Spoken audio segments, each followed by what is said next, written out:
কোথায় কোথায় উদাহরণ নম্বর 11। উদাহরণ নম্বর 11 হচ্ছে যে তোমাদের যে 50 সেন্টিমিটার দীর্ঘ একটা টানা দেওয়া তার সেকেন্ডে 100 বার আন্দোলিত হয়।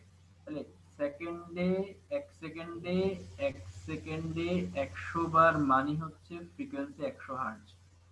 ঠিক আছে? তার মানে F1 এর মান দিছে 100 হার্জ, আর 30 সেন্টিমিটার দীর্ঘ, তার মানে হচ্ছে তোমার কত সেন্টিমিটার? L1 এর মান বলছে 30 সেন্টিমিটার। আচ্ছা ফাইন। পরে কি বলছে, যদি এর দৈর্ঘ্য 60 সেন্টিমিটার করা হয়, তার মানে L2 এর মানটা কত সেন্টিমিটার করা হয়েছে বলছে তোমার 60 সেন্টিমিটার করা হয়েছে। এবং টান যদি 4 গুণ বৃদ্ধি করা হয়, তার মানে টান যদি তোমার কয় গুণ বৃদ্ধি করছে? 4 গুণ বৃদ্ধি করছে, যেটা টান হচ্ছে তোমার আগেরটার 4 গুণ। তবে উক্ত তারের কম্পাঙ্ক কত? মানে আমাকে জানতে চাইছে F2 is equal to what. আচ্ছা তাহলে দেখো তো, f ইজ ইকুয়াল টু কত ছিল? 1/12 ডিভাইড বাই হচ্ছে t বাই m। তাহলে f1 l1 t1, R f2 is equal to কত হবে? 2l2 t2 by m। তাহলে আমি যদি f2 জানতে চাই, তাহলে f2 বাই f1 লিখবা। f2 এর জন্য l2 থাকবে নিচে, f1 l1 থাকবে উপরে, t2 থাকবে উপরে, t1 থাকবে নিচে। এই তো শেষ। খেয়াল করো, L1 এর মান কত বলে দিছে? 30 সেন্টিমিটার। মিটারে নেওয়ার দরকার নাই, যেহেতু এখানে কাটাকাটি চলে যাবে, সেন্টিমিটার সেন্টিমিটারে 60। T2/T1 এর মান বলতে তোমার কত? 4, তাহলে এখানে 4 বসাই দাও। আর তাহলে F2 ইকুয়াল টু হবে এখানে ইনটু F1 দিতে হবে। F1 এর ভ্যালু বলে দিতে তোমার 100 হার্জ। তাহলে খুব ইজিলি এখানে হচ্ছে তোমার কত? হাফ। এখানে আসবে হাফ ইনটু √4 মানে হচ্ছে 2 ইনটু কত? 100। মানে আসলে তোমার জিনিসটা কি হবে? F2 এর মানও তোমার কত গুণ হচ্ছে? 100 হার্টজই হচ্ছে। তো এরকম শর্টকাট ভাই, তুমি তো পরীক্ষার হলে শুধু ফিজিক্স পড়ে যাবে না, তুমি পরীক্ষার হলে ফিজিক্স কেমিস্ট্রি ম্যাথের টোটাল 6টা বই পড়ে যাবা। বায়োলজিতে আছে টোটাল 8টা বই পড়ে যাবা। ওখানে শর্টকাটটা মনে থাকাটা আসলে ডিফিকাল্ট ব্যাপার। এই জন্য হচ্ছে যে মেইন সূত্র থেকে নিজেকে একটু মোটিভেট করতে পারে, একটু মডিফাই করতে পারে, সেই হচ্ছে তত বেশি গেইনার। আমার সময় আমি চিন্তা ভাবনা করছিলাম শর্টকাট দিয়ে কামাল করে দিব, কিন্তু আসলে হয় নাই। 10 দিন মনে থাকে, 40 দিন মনে থাকে না। এই জন্য হচ্ছে মেইন সূত্রকে তুমি যত তাড়াতাড়ি এরকম স্ট্রাকচার বানাতে পারবা, যত দ্রুত করতে পারবে ম্যাথগুলা, দেখবে যে তোমার একটু মানে তোমার অ্যাবিলিটি তত বেশি দ্রুত বাড়বে। বুঝতে পারছো? যেন ম্যাথ দেখে বুঝে নিতে পারো আমাকে আসলে কি কি বের করতে হবে। ওকে। আচ্ছা, এখন হচ্ছে এই ম্যাথটা, মানে ওই সময় এই ম্যাথটা আমি স্কিপ করছিলাম, আবার ম্যাথটা এখানে আসছে। কি বলছে? 1 মিটার দীর্ঘ, মানে দৈর্ঘ্য, দীর্ঘ বলতে দৈর্ঘ্য বুঝিয়েছে, এক খণ্ড তারকে 4 কেজি ওজন দ্বারা টানা দেওয়া আছে। তার খণ্ডের ওজন 0.25 গ্রাম।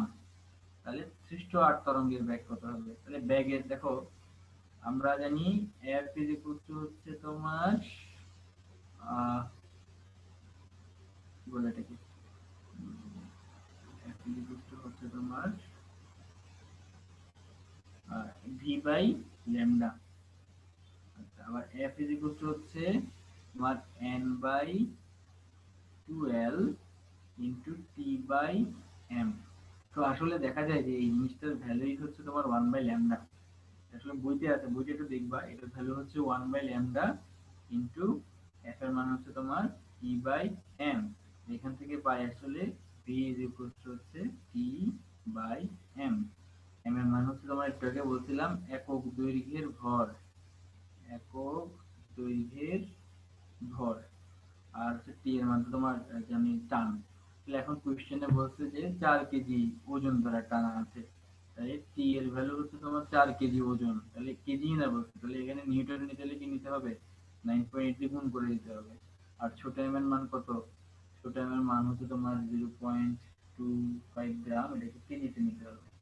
Simple, P is equal to হচ্ছে পি বাই এম বসা দিলে তোমার অ্যান্সারটা চলে আসবে, পারা যাবে। আচ্ছা, এরপর হচ্ছে এই ম্যাথটা, এই ম্যাথটা নিয়ে আমাকে প্রতি বছরই এটা ব্যাচে ইকুয়েশনটা করে, কারণ এই ম্যাথটা বইতে নাই, কিন্তু এই ম্যাথটা আসলে একটা ছোট বেসিক থেকে আসছে। যে ওই একটা সাইরেনের চাকা প্রতি সেকেন্ডে 20 বার ঘুরছে, তাহলে এটা যদি সাইরেনের চাকা হয়, এটা প্রতি সেকেন্ডে 20 বার ঘুরছে। আচ্ছা তার মানে এটা ফ্রিকোয়েন্সি কত? প্রতি সেকেন্ডে, প্রতি সেকেন্ডে 20 বার, তার মানে এটা ফ্রিকোয়েন্সি হচ্ছে 20 হার্টজ। অর্থাৎ চাকাটিতে কতটি ছিদ্র থাকে? আমরা ধরলাম চাকাটিতে n সংখ্যক আহ, উম, একটি সাইকেলের চাকা প্রতি সেকেন্ডে 20 বার ঘুরছে। আচ্ছা ঠিক আছে, ফাইন। আচ্ছা ঠিক আছে, এই জিনিসটা এভাবে চিন্তা করো, সোজা করে চিন্তা করি, যে প্রতি সেকেন্ডে 20 বার ঘুরছে, চাকার মধ্যে তোমার কতটা আছে? n সংখ্যক, চিন্তা করলাম, ছিদ্র আছে। তাহলে তার মানে নিশ্চয়ই n সংখ্যক ছিদ্র প্রতি সেকেন্ডে 20 বার ঘুরে 500 হার্জ উৎপন্ন করবে, ঠিক না? তাহলে একটা ছিদ্র যদি প্রতি সেকেন্ডে 20 বার ঘুরে, তাহলে nটা ছিদ্র প্রতি সেকেন্ডে কতবার করে ঘুরবে? n ইনটু 20 ইকুয়াল টু তোমার কত? 500 না? তো ছিদ্রের সংখ্যা হচ্ছে 500 ভাগ 20। তোমরা কি জিনিসটা বুঝছো? আমার মনে হয় তোমরা জিনিসটা বুঝো নাই। একটু বলো তো ভাই কেউ।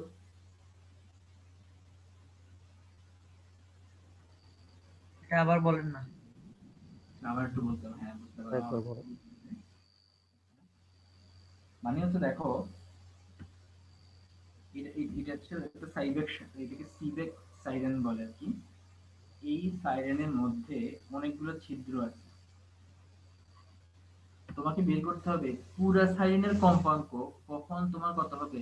500 হার্জ হবে। তো খেয়াল করো, এই সাইরেনটাই তো 500 হার্জ সম্পন্ন করবে, তাহলে সাইরেনের সবগুলা ছিদ্র মিলেই তো 500 হার্জ সম্পন্ন করবে। তাহলে পুরা সাইরেন যদি প্রতি সেকেন্ডে 20 বার ঘুরে, তার মানে সাইরেনের প্রতিটি ছিদ্রই দেখো তো প্রতি সেকেন্ডে 20 বার ঘুরবে না? তাহলে একটা ছিদ্র যদি প্রতি সেকেন্ডে 20 বার ঘুরে, তাহলে n সংখ্যক ছিদ্র প্রতি সেকেন্ডে কতগুলো ঘূর্ণন সম্পন্ন করবে? n ইনটু 20 বার। সেটাই তো তোমার এই 500 হার্জ ফ্রিকোয়েন্সি তৈরি করে ফেলবে। কারণ এই ছিদ্রগুলো তো তোমার এই সাইরেনের মধ্যেই আছে। তাহলে পুরো সাইরেন যেহেতু 500 হার্জ উৎপন্ন করতেছে, তার মানে আসলে এই সবগুলো ছিদ্র মিলেই তো তোমার কি 500 হার্জ উৎপন্ন করতেছে। ঠিক আছে, প্রতিটা ছিদ্র যদি 20 বার ঘুরে সেকেন্ডে, তাহলে n সংখ্যক ছিদ্র কতবার ঘুরবে? n ইনটু 20 না? n ইজ ইকুয়াল টু 500 ভাগ 20। তুমি কি বুঝছো? না বুঝলে ক্ষতি নেই, এটাই এবারে মুখস্থ করে রাখতে পারো। বুঝতে পেরেছি। মুখস্থ কেমনে করবো? আরে ক্যান ইন্টু 20 দিয়ে হ্যাঁ, মুখস্থ কেমনে করবো? মুখস্থ কিভাবে করবা? মুখস্থ মানে হচ্ছে দেখো, যে প্রতিটা ছিদ্র তোমার সব মুখস্থ ভাইয়া করবে তুমি, 20 বার করে দেখবো। n সংখ্যক ভাইয়া, ছিদ্র কত? হ্যাঁ, এর ব্যাকগ্রাউন্ডে জিজি জিজি আওয়াজ শোনা যাচ্ছে, কথা বোঝা যায় না, কার মাইক্রোফোন অন থাকে। কার মাইক্রোফোন? আমার মাইক্রোফোন আর তাহলে এটা অন করো। কার মাইক্রোফোন অন থাকে, কথা বোঝা যায় না, জিজি জিজি করে। এটা কখন থেকে হচ্ছে সমস্যাটা? অনেকক্ষণ থেকে? হ্যাঁ, অনেকক্ষণ থেকে। বলবা না তুমি আগে? আচ্ছা এক মিনিট একটু দাঁড়াও।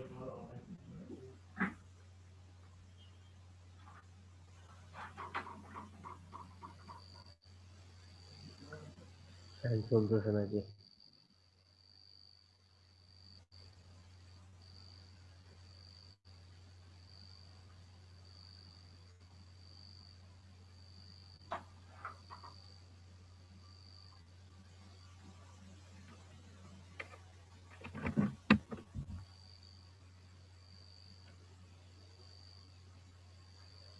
হ্যালো। হ্যাঁ ভাইয়া। আচ্ছা, কারো মনে হয় ব্যাকগ্রাউন্ড আছে তো, ঝিঝি পোকার হাত শোনা যাচ্ছে, কে আছেন ব্যাকগ্রাউন্ডটা অফ করো।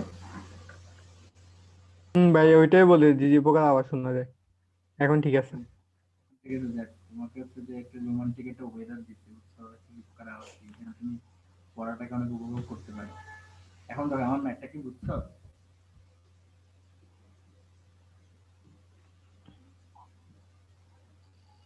কিভাবে বুঝছি?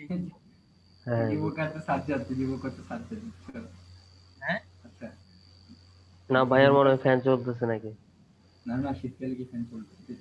দেখো তো, সাজ্জাদ অফ করো, সাজ্জাদের মিটটা অফ করো, দেখো ঝিঝি পোকা চলে যাবে। আমার এখানে ঝিঝি পোকা ডাকতেছে না তো, আসবে কোত্থেকে? তাহলে কার হচ্ছে ঝিঝি পোকা আসবে না, আচ্ছা যাই হোক। আচ্ছা গ্রামে এখন নাই তো। হচ্ছে, আচ্ছা এখন শোনো আমার কথা। এখন হচ্ছে তরঙ্গের তীব্রতা। এই যে দেখি এখন কার্নিক অন আছে, এখন পুরো আমার এখানে কিন্তু সাউন্ড, কারণ মিকের সাউন্ড নেই। আচ্ছা যাই হোক, দেখো এখন হচ্ছে তীব্রতা, যে তীব্রতা সূত্র কি, 2 পাই স্কয়ার এফ স্কয়ার এ স্কয়ার রো বি। এটা হচ্ছে তোমার কি সূত্র, তীব্রতা সূত্র। কেমন, এটা তোমরা জানো। এ পাই হচ্ছে তোমার পাই, এফ হচ্ছে তোমার কত, ফ্রিকুয়েন্সি কম্পাঙ্ক, তাহলে এ হচ্ছে তোমার কত, বিস্তার, তারপর রো মানে হচ্ছে তোমার কত, ঘনত্ব, মাধ্যমের ঘনত্ব। আর এটা হচ্ছে মাধ্যমের মধ্যে শব্দটা যেই বেগে যাচ্ছে, মাধ্যমে শব্দের বেগ, এটা হচ্ছে তোমার কিসের মান, এটা হচ্ছে তীব্রতার মান। আচ্ছা তীব্রতার মেইন সূত্র কি তোমরা জানো? তীব্রতার মেইন সূত্র যেটা, সেটা হচ্ছে তোমার প্রতি একক ক্ষেত্রফলে কি পরিমাণ শক্তি, কি পরিমাণ ক্ষমতা। ঠিক আছে, প্রতি একক ক্ষেত্রফলে কি পরিমাণ ক্ষমতা দেয়। আবার ক্ষমতা মানে কত বলতো, ই ডিভাইডেড বাই টি না, মানে শক্তি ডিভাইড বাই সময়, সেটাই তো ক্ষমতা। আচ্ছা এখন যদি তোমাকে বলে 1 সেকেন্ডে 1 বর্গ একক ক্ষেত্রফলে I is equals to what? দেখো তো 1 সেকেন্ড মানে টি এর মান হচ্ছে 1 সেকেন্ড, এ বলতে এর মান হচ্ছে 1 বর্গ একক। তার মানে দেখো তো I is equals to, এটার মান যদি 1 হয়ে যায় এটা ভ্যানিশ হয়ে যায়, এটার মান যদি 1 হয়ে এটা ভ্যানিশ হয়ে যায়, I is equals to তোমার কত, E। তো মাঝে মাঝে কিছু কিছু কোশ্চেনে এরকম কোশ্চেন করে, তোমাকে তীব্রতা জানতে চাইবে না, তোমাকে বলবে 1 সেকেন্ডে 1 বর্গ একক ক্ষেত্রফলের মধ্যে শক্তির মান বের করো। তাহলে সবাই আমাকে একটু বলো, 1 সেকেন্ডে 1 বর্গ একক ক্ষেত্রফলের মধ্যে শক্তির মান বলতে আসলে কাকে বুঝিয়েছে, আই কে বুঝিয়েছে না? কারণ সেই আই মানে তো তোমার কি, ই। তো অনেকে এরকম বলে কি রে, বইতে পড়ে আসছি তীব্রতা, সলিউশনে করছি তীব্রতা দিয়ে, কিন্তু হচ্ছে তোমার এখানে আমার মান চাইছে শক্তি, কেমনি কি। তো এখন কি জিনিসটা বুঝছো, কেন জিনিসটা এভাবে আসছে। আই ইজ ইকুয়াল টু কত, পি বাই এ, পি মানে কত, E by T divide by হচ্ছে এ, আর টি বলতে কত বোঝায়, 1 সেকেন্ড বোঝায়, আর এ বলতে কত বোঝাচ্ছে, 1 বর্গ একক বোঝাচ্ছে। বুঝতে পারছো তোমরা? এখন আমার কথা হচ্ছে, এ বলতে বোঝায় 4 পাই আর স্কয়ার, এ বলতে কেন পাই আর স্কয়ার বুঝে না, কারণ হচ্ছে শব্দ শব্দ হচ্ছে নরমালি গোলীয় তরঙ্গ আকারে যায়, মানে শব্দ গোলক আকারে যায়। তো গোলক হচ্ছে গোলকের ক্ষেত্রফল কত হবে, গোলকের ক্ষেত্রফল হচ্ছে 4 পাই আর স্কয়ার। শব্দ তো বৃত্তাকারে ছড়ায় না, গোলীয় আকারে ছড়ায়। এই জন্য এখানে এ এর জায়গায় সবসময় হয় তোমার কত, 4 পাই আর স্কয়ার। আই এর সাথে আর সম্পর্ক কেমন, আই এর সাথে আর সম্পর্ক হচ্ছে ব্যস্তানুপাতিক। মানে এই জিনিসটা হচ্ছে এরকম, দেখো তোমার থেকে 10 হাত দূরে যে মানুষটা তোমার শব্দ যত সুন্দরভাবে শুনতে পারবে, তোমার থেকে 100 হাত দূরে মানুষটা তার শব্দ যত সুন্দরভাবে শুনতে পারবে না। দূরত্ব যত বাড়বে শব্দের তীব্রতা তত কমে যাবে। এখন হচ্ছে তীব্রতার লেভেল জিনিসটা পড়বো। তীব্রতার লেভেল জিনিসটা হচ্ছে এরকম, যে তীব্রতা লেভেল হচ্ছে তোমার এরকম, যে বিটা ইজ ইকুয়ালস টু 10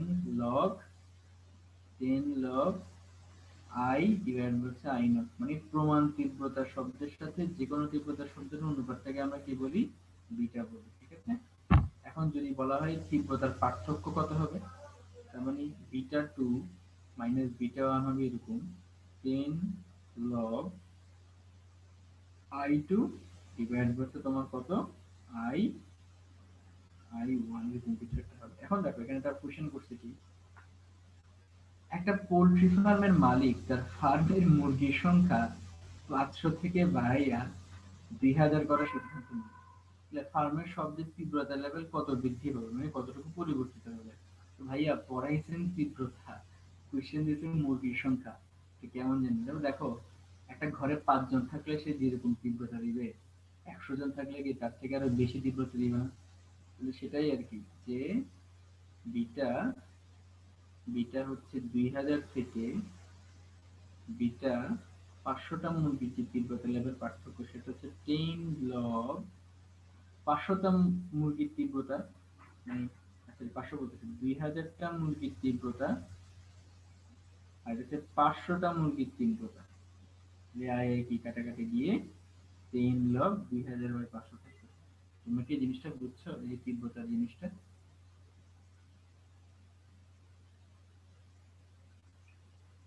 হ্যাঁ ভাইয়া। গুড।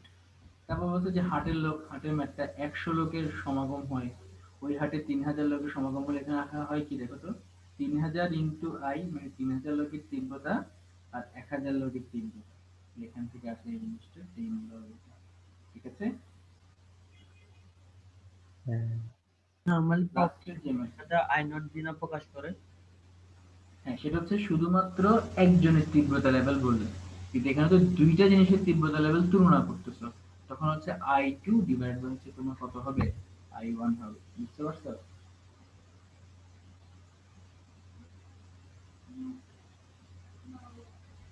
আচ্ছা, এখন এই চ্যাপ্টারের লাস্ট দুইটা ম্যাথ এবং আরো কিছু আছে, জিনিসটা হচ্ছে দেখো 2 ঘন্টার ক্লাসে জিনিসটা শেষ হচ্ছে না।